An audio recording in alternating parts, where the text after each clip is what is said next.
মা বাবার অবাধ্য সন্তান, মা বাবাকে কষ্ট দেয়, মা বাবার ন্যায্য দাবিকে মানে না, মা বাবার ন্যায়সঙ্গত নির্দেশকে ফলো করে না। বড় কঠিন একটা জায়গা। মানতেই হবে আল্লাহ এবং তার রাসূল সাল্লাল্লাহু আলাইহি সাল্লামের পরে যার নির্দেশ মানতে আমি বাধ্য, কে সে? আমার জন্মদাতা বাবা এবং মা।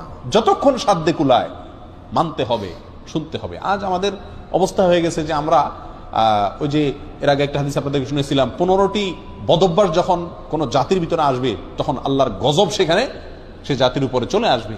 তার ভিতরে একটা হলো, একটা সময় আসবে কিয়ামতের আগে মানুষ বউয়ের কথা শুনবে, মায়ের কথা শুনবে না, দোস্তকে সময় দিবে, বাপকে সময় দিবে না। আজকে সেই সময়টা এসে গেছে।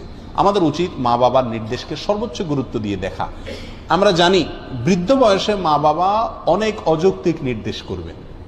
মনে রাখতে হবে, আপনি যখন ছোট শিশু ছিলেন